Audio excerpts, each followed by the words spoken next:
Hello everyone. पीछे समीक्षा में आप सभी का बहुत बहुत स्वागत है।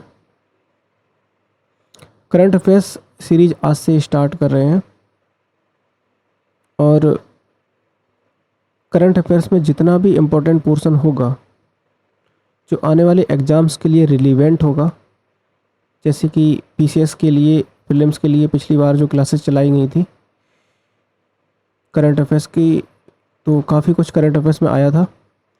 तो इसी परिप्रेक्ष्य में फिर से करंट अफेयर्स स्टार्ट कर रहे हैं।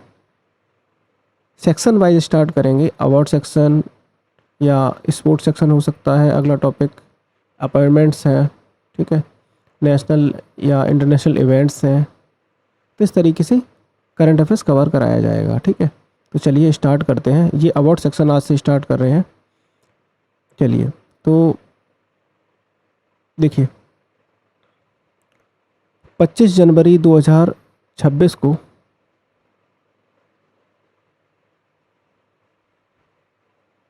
केंद्र सरकार द्वारा पद्म पुरस्कारों की घोषणा की गई है। आपको पता ही है कि पद्म पुरस्कारों की जो कैटेगरीज हैं वो तीन है। तीन कैटेगरीज में पद्म पुरस्कार प्रदान किया जाता है। यहाँ देखिए, तीन सीढ़ियाँ हैं यहाँ पे। पद्म विभूषण, पद्म भूषण और पद्म श्री, ठीक है। इन तीन कैटेगरीज में ये पुरस्कार दिया जाता है, ठीक है। और इन तीनों कैटेगरीज में, इन तीनों श्रेणियों में जो सबसे बड़ा जो पुरस्कार है वो यही है, पद्म विभूषण। उसके बाद पद्म भूषण आता है और उसके बाद पद्म श्री आता है, ठीक है। अब बात करते हैं ये पद्म पुरस्कार जो हैं कुल कितने दिए गए हैं, कितने प्रदान करने की स्वीकृति मिली है। तो वो है राष्ट्रपति द्वारा 131, 131। तो राष्ट्रपति द्वारा 131 पद्म पुरस्कारों की प्रदान करने की घोषणा की गई है। दो पुरस्कार जो हैं, दो युगल पुरस्कार दिए गए हैं, हालांकि इनको एक ही काउंट किया जाता है, ठीक है। यहाँ देखिए, 5 पद्म विभूषण, 13 पद्म भूषण और 113 पद्म श्री। कुल मिलाकर टोटल कितने हैं? 131, 131, ठीक है। तो ये आपको याद रखना है कि 5 जो हैं वो पद्म विभूषण दिए गए हैं, 13 जो है पद्म भूषण दिए गए हैं और 113 पद्म श्री दिए गए हैं। कुल कितनी महिलाओं को यहाँ पर पद्म अवार्ड दिया गया है? तो है कुल 19 महिलाएं। 19 महिलाएं हैं। एनआरआई और जो विदेशी हैं वो कितने हैं? तो वो 6 लोग हैं। 6 व्यक्ति हैं जिनको दिया गया है, 6 विदेशी हैं। और ऐसे कितने लोग हैं जिनको मरणोपरांत दिया गया है? तो ऐसे 16 लोग हैं जिनको मरणोपरांत प्रदान किया गया है, ठीक है। ये सारी बातें बहुत इंपॉर्टेंट है, इनको आपको याद रखना है। और ये आपको पता ही है कि पद्म पुरस्कार देश का सर्वोच्च नागरिक जो है पुरस्कारों में से एक है, क्योंकि आपको पता है सबसे जो बड़ा भारत का सर्वोच्च पुरस्कार है वो भारत रत्न है, फिर आपका ये पद्म विभूषण आता है, ठीक है। चलिए स्टार्ट करते हैं। ये 5 जो पद्म विभूषण मिले हैं वो देख लो कौन कौन है। तो श्री धर्मेंद्र सिंह देवल, इनको दिया गया है मरणोपरांत कला के क्षेत्र में, महाराष्ट्र से। और केटी थॉमस सार्वजनिक मामले में, ठीक है, ये केरला से हैं। और श्री एन राजम कला से, उत्तर प्रदेश से। और पी नारायण साहित्य और शिक्षा से, केरला से हैं, इनको मिला है। और वीएस अच्युतानंदन मरणोपरांत मिला है सार्वजनिक मामले, केरला से, ठीक है। तो ये 5 नाम हैं जो आपको याद रखने हैं, बहुत इंपॉर्टेंट है। इन 5 नामों को आपको याद रखना है। अब बात करते हैं पद्म भूषण। अब यहाँ देखो, ध्यान से देखना, पद्म भूषण जो है एक भी ऐसा कोई व्यक्ति नहीं है जो यूपी से हो, ठीक है। यूपी से तो कोई है नहीं यहाँ पे। बस आप देख लो कि कुछ इंपॉर्टेंट नाम, जैसे अलका याग्निक का नाम याद रख लो, सिंगर है, आपको पता ही है। अलका याग्निक कला से, महाराष्ट्र से, ठीक है। और पीयूष पांडे को मरणोपरांत मिला है, कला, महाराष्ट्र, ठीक है। उदय कोटक व्यापार उद्योग, महाराष्ट्र, ठीक है। वी के मल्होत्रा मरणोपरांत मिला है सार्वजनिक मामले, दिल्ली से। ठीक है। और देखो ये विजय अमृतराज, विजय अमृतराज जो है विदेशी हैं, खेल से जो है खेल से संबंधित है, इनको मिला है, ठीक है। और श्री कल्लापट्टी, इनका नाम याद रख सकते हो, मेडिसिन के क्षेत्र में तमिलनाडु से, ठीक है। कुछ गिने चुने नाम आप यहाँ देख लो, ठीक है। बाकी नेक्स्ट देखो पद्मश्री, पद्मश्री में जो भी यूपी से रिलेटेड है वो यहाँ पे रखे गए हैं। तो देखो अनिल कुमार रस्तोगी, कला उत्तर प्रदेश, तो अनिल को मिला है, यूपी से है, पद्मश्री मिला है इनको। और बुद्ध रश्मि मणि, ये पुरातत्व से संबंधित है, यूपी से ही है। और चिरंजी लाल यादव, कला के क्षेत्र से, उत्तर प्रदेश से। और केवल कृष्ण ठकराल जो है ये यूपी से ही है, मेडिसिन के क्षेत्र में। मंगला कपूर साहित्य और शिक्षा के क्षेत्र में, ये भी यूपी से हैं। रघुपति मरणोपरांत मिला है इनको, कृषि से क्षेत्र से हैं और उत्तर प्रदेश से। और श्याम सुंदर ये मेडिसिन से क्षेत्र से, यूपी से, ठीक है। तो ये यूपी के जो जितने भी इम्पोर्टेंट हैं वो आपको याद रखने हैं।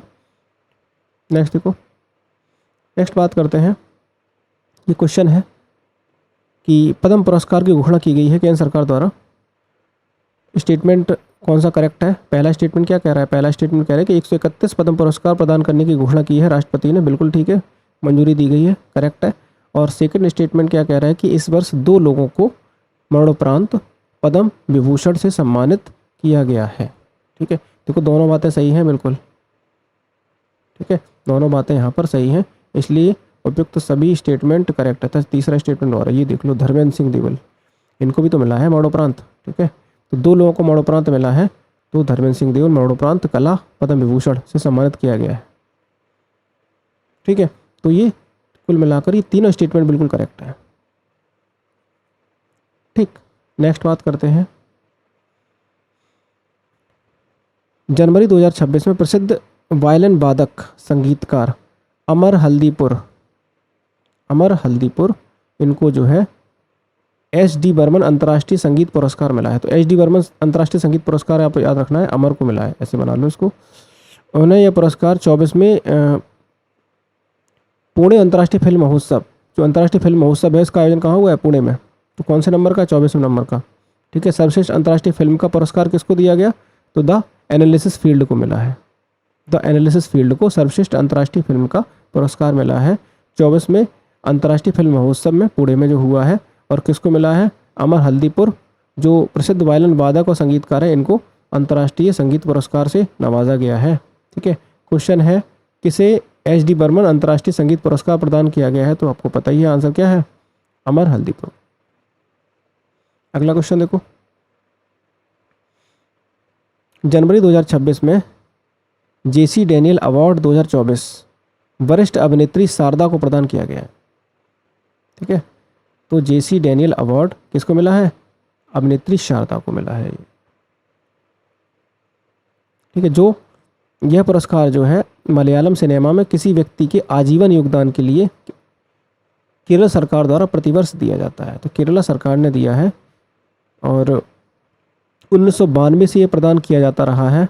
5 लाख रुपए की पुरस्कार राशि दी जाती है, एक प्रतिमा और प्रशस्ति पत्र प्रदान किया जाता है।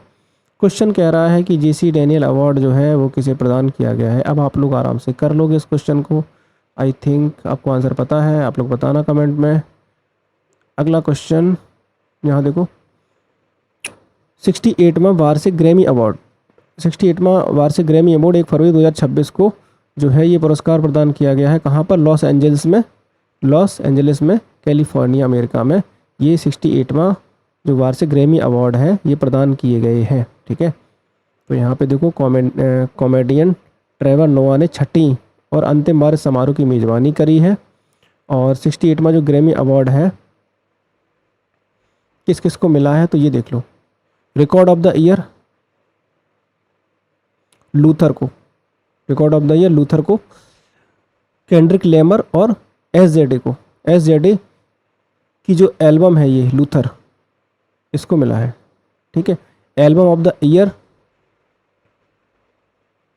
तो डेबी टेरार मास फोटोज़, ठीक है, इसको याद रखना है, डेबी टेरार मास फोटोज़ जो है इसको, इस एल्बम को मिला है और बैड बनी की ये एल्बम है, स्पेनिश भाषा का पहला एल्बम है ये, ठीक है, पहला एल्बम है स्पेनिश भाषा का जिसको ये दिया गया है, ठीक है, एल्बम ऑफ द ईयर।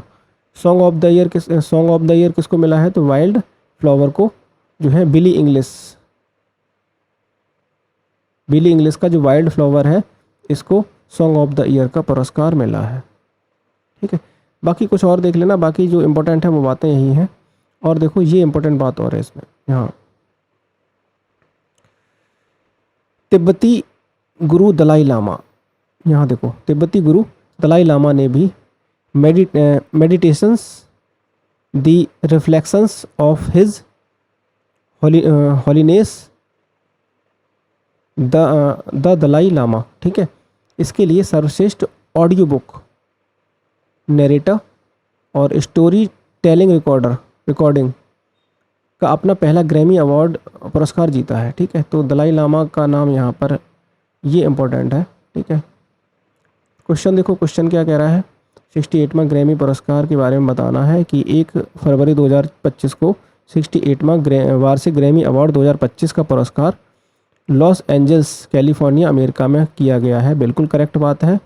और दूसरा स्टेटमेंट क्या कह रहा है कि इसमें तिब्बती जो गुरु हैं दलाई लामा ने meditations the reflections of his holiness the Dalai Lama, इसके लिए सर्वश्रेष्ठ audio book, narration, story telling, recording का पहला ग्रैमी पुरस्कार जीता है। तो दोनों बातें यहाँ पर बिल्कुल करेक्ट है, ठीक है। तो ये थी कुछ इम्पोर्टेंट बातें अवार्ड सेक्शन में। नेक्स्ट वीडियो में कुछ इम्पोर्टेंट करंट अफेयर्स में अवार्ड सेक्शन में और कुछ देखेंगे, ठीक है। मिलते हैं नेक्स्ट क्लास में। Thank you so much.